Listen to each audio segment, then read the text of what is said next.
ನಮಸ್ಕಾರ ಸ್ನೇಹಿತರೆ. ಬಿಗ್ ಬಾಸ್ನಲ್ಲಿ ಹೆಚ್ಚು ದಿನ ಯಾರ ಮುಖವಾಡವೂ ಕೂಡ ಇರೋದಿಲ್ಲ ಅನ್ನೋದು ಸ್ಪಷ್ಟ.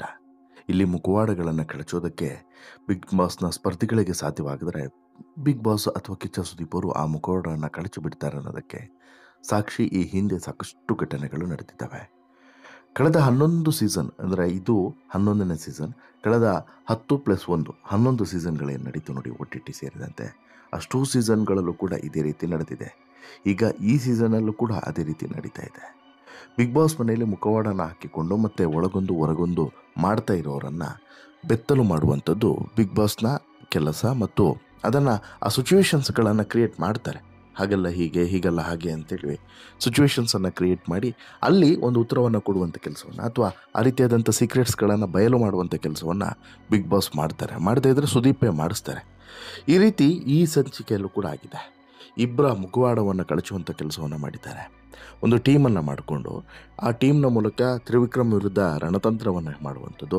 ರಣತಂತ್ರದ ಜೊತೆಗೆ ಅಲ್ಲಿ ಈ ತ್ರಿವಿಕ್ರಮ್ ಒಟ್ಟಿನಲ್ಲಿ ನಾಮಿನೇಟ್ ಆಗಬೇಕು. ನಾಮಿನೇಟ್ ಆಗಿ ಕಡಿಮೆ ಓಟನ್ನು ಪಡ್ಕೊಂಡು ಬಿಗ್ ಬಾಸ್ ಮನೆಯಿಂದ ಹೊರಗಡೆ ಬರಬೇಕು. ಇದು ಇವರ ಲೆಕ್ಕಾಚಾರ. ಬಟ್ ಅದಷ್ಟು ಈಸಿನಾ? ಅದು ಈ ದಡ್ ನನ್ನ ಮಕ್ಳಿಗೆ ಗೊತ್ತಿಲ್ಲ. ಹಾಗಿದ್ರೆ ಯಾರು ಅವರು?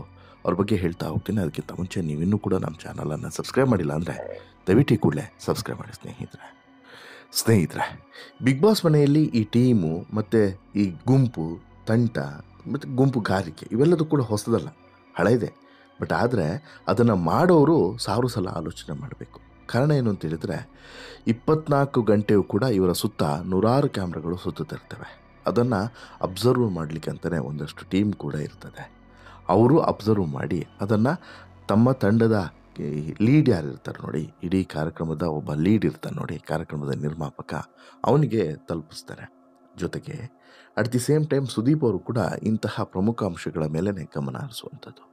ಹೀಗಾಗಿ ಬಿಗ್ ಬಾಸ್ ಮನೆಯಲ್ಲಿ ಈ ರೀತಿಯಾದಂತಹ ಷಡ್ಯಂತ್ರದ ಆಟಗಳು ನಡೆಯೋದಿಲ್ಲ, ಕುತಂತ್ರದ ಆಟಗಳು ನಡೆಯೋದಿಲ್ಲ, ರಾಜಕೀಯ ನಡೆಯೋದೇ ಇಲ್ಲ ಅನ್ನೋದು ಸಾಕಷ್ಟು ಸಲ ಸಾಬೀತಾಗಿದೆ. ಆದರೂ ಕೂಡ ಈ ಬುದ್ಧಿಗೇಡಿ ಸ್ಪರ್ಧಿಗಳಿಗೆ ಇದು ಮಾತ್ರ ಗೊತ್ತಾಗ್ತಿಲ್ಲ. ಬೇರೆ ಎಲ್ಲದೂ ಕೂಡ ಗೊತ್ತಾಗ್ತಿದೆ, ಇಂತಹ ಚಿಕ್ಕ ಚಿಕ್ಕ ವಿಚಾರಗಳು ಗೊತ್ತಾಗ್ತಿಲ್ಲ. ಬಟ್ ಬಿಗ್ ಬಾಸ್ ಅಂದ್ರೇ ಹಾಗೆ ಅಲ್ವಾ? ಇವರ ವ್ಯಕ್ತಿತ್ವವನ್ನು ಮತ್ತು ಮುಖವಾಡದ ಬದುಕನ್ನು ಬಿಚ್ಚಿಡೋದೇ ಬಿಗ್ ಬಾಸ್ ಅಲ್ವಾ? ಅದನ್ನೇ ಈ ಬಾರಿಯೂ ಕೂಡ ಮಾಡಿದ್ದಾರೆ. ಈ ಸೀಸನ್ 11 ಕನ್ನಡದ ಬಿಗ್ ಬಾಸ್ ಸೀಸನ್ 11 ಅದ್ಭುತವಾಗಿ ಈಗೀಗ ಸಾಗ್ತಾ ಇದೆ. ವಾರದಿಂದ ವಾರಕ್ಕೆ ಸ್ಪರ್ಧಿಗಳಿಗೆ ಟಾಸ್ಕ್ಗಳನ್ನು ಕೂಡ ತುಂಬ ಎಫೆಕ್ಟಾಗಿ ನೀಡೋದಕ್ಕೆ ಶುರು ಮಾಡಿದ್ದಾರೆ. ಆರಂಭದಲ್ಲಿದ್ದಂಥ ಬಿಗ್ ಬಾಸ್ಗೂ ಈಗಿರುವಂಥ ಬಿಗ್ ಬಾಸ್ಗೂ ಅಜಗಜಾಂತರ ವ್ಯತ್ಯಾಸ ಇದೆ. ಈಗ ಟಾಸ್ಕ್ ಕೊಡ್ತಿರುವಂಥ ರೀತಿ ಮತ್ತು ಟಾಸ್ಕ್ ಸಾಕ್ತಿರುವಂಥ ರೀತಿ ಕಂಪ್ಲೀಟಾಗಿ ಬದಲಾಗಿದೆ. ಈ ಟಾಸ್ಕ್ಗಳನ್ನು ಆಡೋದಕ್ಕೆ ಸ್ಪರ್ಧಿಗಳು ಕೂಡ ಸಾಕಷ್ಟು ಸಾಹಸವನ್ನು ಪಟ್ಟು ಆಡ್ತಾ ಇದ್ದಾರೆ. 11ನೇ ವಾರದಲ್ಲಿ ತ್ರಿವಿಕ್ರಮ್ ನಾಮಿನೇಟ್ ಹಿಂದೆ ತಂತ್ರವನ್ನು ಹೆಣೆಯಲಾಗಿತ್ತಾ ಅನ್ನೋದು ವಾರದ ಕತೆ ಕಿಚ್ಚದಲ್ಲಿ ಗೊತ್ತಾಗಿದೆ. ಅಂದರೆ ಇಲ್ಲಿ ಒಂದಂತೂ ಸ್ಪಷ್ಟ, ಬಿಗ್ ಬಾಸ್ ಮನೆಯ ಒಳಗಡೆ ಇರುವಂಥ ಒಂದಷ್ಟು ಬುದ್ಧಿಗೇಡಿ ಸ್ಪರ್ಧಿಗಳಿದ್ದಾರೆ. ಅವ್ರು ಹೇಗೆ ಅಂತ ಹೇಳಿದ್ರೆ ಹತ್ತು ಕರೆದು ಡ್ರಾಮಾವನ್ನು ಮಾಡಿ ಮತ್ತು ಕೊನೆಗೆ ಏನೂ ಕೂಡ ನಡೆಯಲಿಲ್ಲ ಅಂತ ಹೇಳಿದ್ರೆ ವುಮೆನ್ ಕಾರ್ಡ್ ಅನ್ನುವಂಥ ಒಂದು ಸಿಂಪತಿ ಕಾರ್ಡನ್ನು ಪ್ಲೇ ಮಾಡಿ ಅಲ್ಲಿಗೆ ಬಿಗ್ ಬಾಸ್ನಲ್ಲಿ ಉಳಿದುಕೊಳ್ಳೋದಕ್ಕೆ ಏನು ಸ್ಟ್ರಾಟಜಿ ಮಾಡಬೇಕು ಅದನ್ನು ಮಾಡ್ಕೊಂಡು ಬಂದವರು.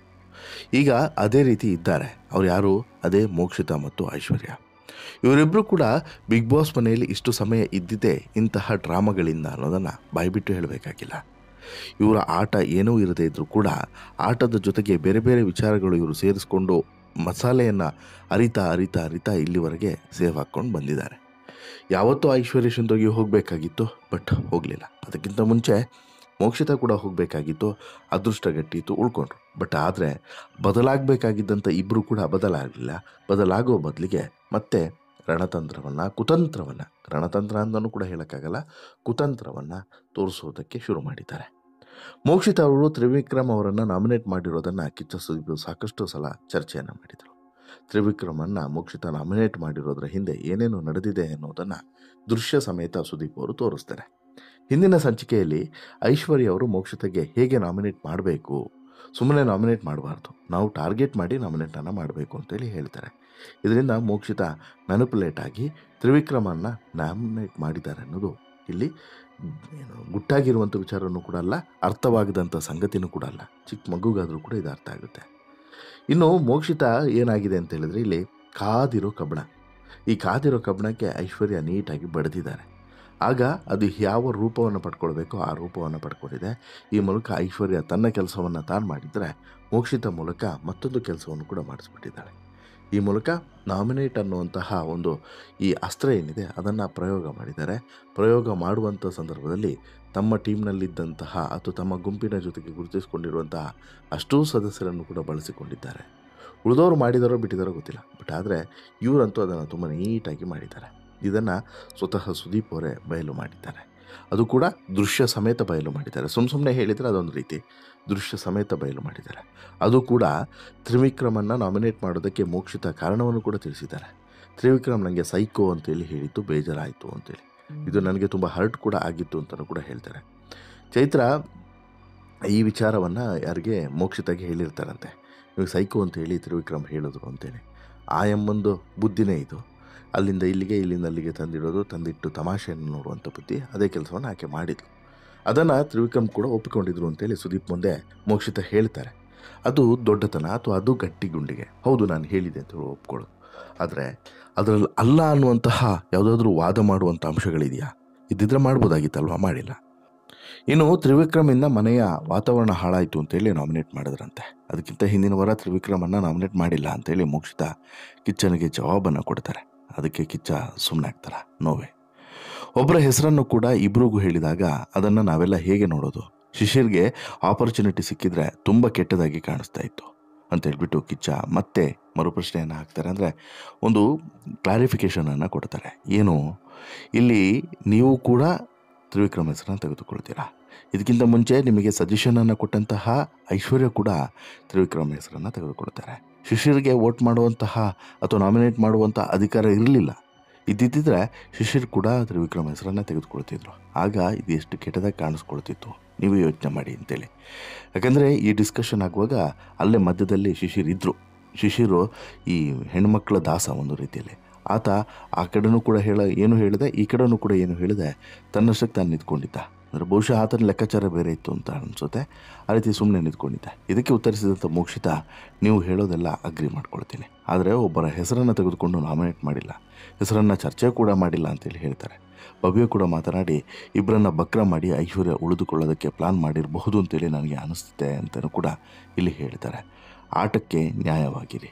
ಇಲ್ಲಿ ಗಂಡ ಹೆಂಡತಿ ಆಗುತ್ತಿರೋ, ಅಣ್ಣ ತಂಗಿ ಆಗ್ತಿರೋ ಗೊತ್ತಿಲ್ಲ, ಕೊನೆಗೆ ಗೆಲ್ಲೋದು ಒಬ್ಬರೇ, ನಾನು ಒಬ್ಬರ ಕೈಯನ್ನು ಮಾತ್ರ ಕೊನೆಗೆ ಎತ್ತೋದು ಅಂತ ಹೇಳ್ಬಿಟ್ಟು ಬುದ್ಧಿವಾದವನ್ನು ಹೇಳಿ ನಿಮ್ಮ ಸಂಬಂಧ, ನಿಮ್ಮ ಈ ಫ್ರೆಂಡ್ಶಿಪ್ಪು, ಈ ಗೆಳೆತನ ಇವೆಲ್ಲವನ್ನು ಕೂಡ ಮೂಟೆ ಕಟ್ಟಿ ಇಟ್ಬಿಡಿ ಅನ್ನುವಂಥ ಮಾತನ್ನು ಹೇಳ್ತಾರೆ.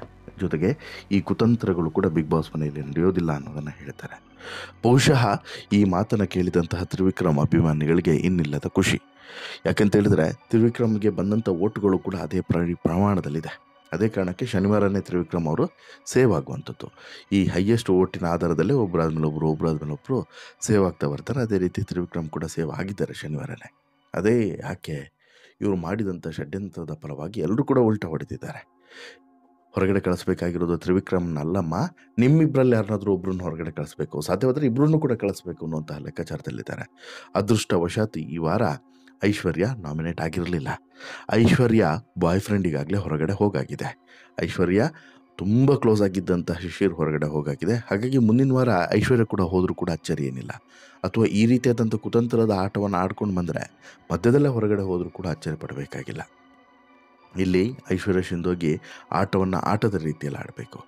ಆಕೆ ಮೋಕ್ಷತೆಗೆ ಮ್ಯಾನಿಪುಲೇಟ್ ಮಾಡಿ, ಮೋಕ್ಷಿತ ಮನಸ್ಸನ್ನು, ತಲೆಯನ್ನು ಡೈವರ್ಟ್ ಮಾಡಿ ಅಲ್ಲಿಗೆ ಬೇಡದೇ ಇರುವಂಥ ವಿಚಾರಗಳನ್ನು ತುಂಬಿ ಅಲ್ಲೂ ಕೂಡ ಮನಸ್ಥಿತಿಯನ್ನು ಹಾಳು ಮಾಡೋದು ಎಷ್ಟು ಮಟ್ಟಿಗೆ ಸರಿ? ಒಂದು. ಎರಡನೇದು, ಮೋಕ್ಷಿತ ಇಲ್ಲಿ ಬಂದಿರೋದು ತನ್ನ ವೈಯಕ್ತಿಕ ಆಟಕ್ಕಾಗಿ. ತ್ರಿವಿಕ್ರಮನ್ನು ಟಾರ್ಗೆಟ್ ಮಾಡ್ಕೊಂಡು ಆಟ ಆಡಿದ್ರೆ ಮೋಕ್ಷಿತ ಕೂಡ ಗೆಲ್ಲೋದಿಲ್ಲ. ಜೊತೆಗೆ ಮೋಕ್ಷಿತ ಏನು ಅಂದ್ಕೊಂಡು ಬಿಗ್ ಬಾಸ್ ಮನೆ ಒಳಗಡೆ ಬಂದಿದ್ದಾರೋ ಅದು ಕೂಡ ಗೆಲ್ಲೋದಿಲ್ಲ, ಯಶಸ್ವಿ ಆಗೋದಿಲ್ಲ.